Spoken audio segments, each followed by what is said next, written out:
The fourth skill set of a great leader, and there will be no surprise here, it is delegation. So many managers and leaders struggle with this, and it is a skill set that you need to learn. Think on it. You have been a successful person in your working life, which is why you've risen to manager or leader or business owner, and you've achieved that through taking ownership and being responsible and delivering what needs to be delivered and taking accountability. In other words, being in charge of your outcome. And so it kind of feels counterintuitive and very difficult for you to relinquish that control and give it to individuals or groups of individuals in your team. But I'm telling you now, if you don't learn this skill set, your personal success and the success of your team or business will be capped. It will be capped because there's only so much that one person can do. And if you do attempt to do it, you're going to be burnt out. You're going to be run ragged. And the people within your team will turn childlike. They will just do what they're told. And you are going to get frustrated to the nth degree. You are going to be crying what everyone in the situation cries. How come they don't display an initiative? How come they're not taking any responsibility for getting things done? How come? How come?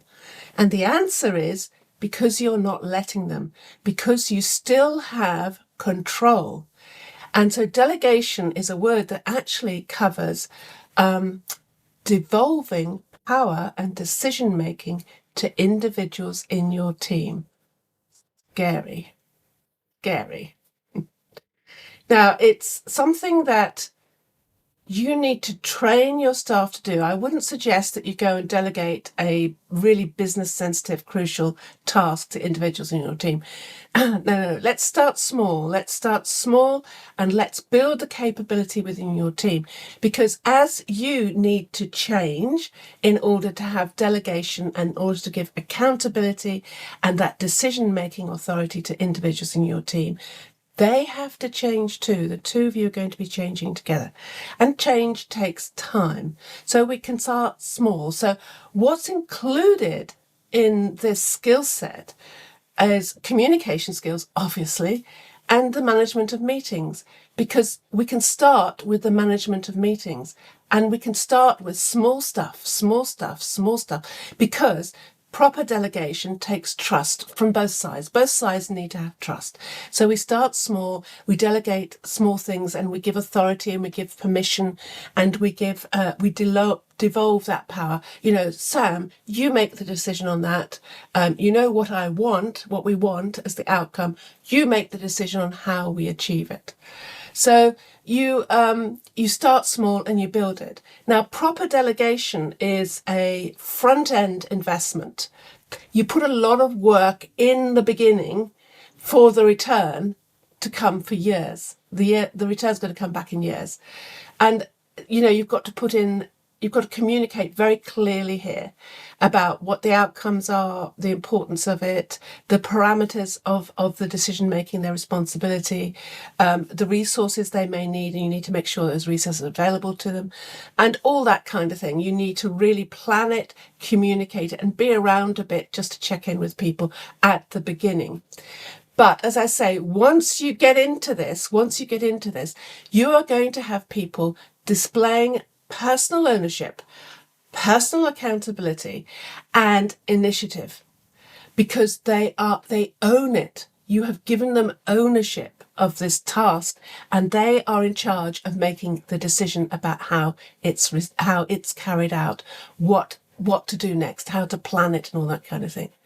Now, there's a little caveat here and this goes back to which one is it? It's the third coaching skill. Third set of skills about knowing different people, about understanding difference. Because when you delegate a task, you're responsible for defining what success looks like them, usually in collaboration with them, but what success looks like, what good looks like. And then you have to back away. And they may achieve that success in a completely different way to the way in which you would do it.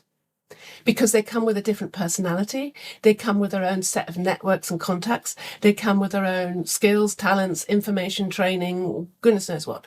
They may go to achieve the outcome in a completely different way. And you have to be okay with that. You have to relax. So there's a whole big piece in delegation and giving and devolving power and responsibility to your team.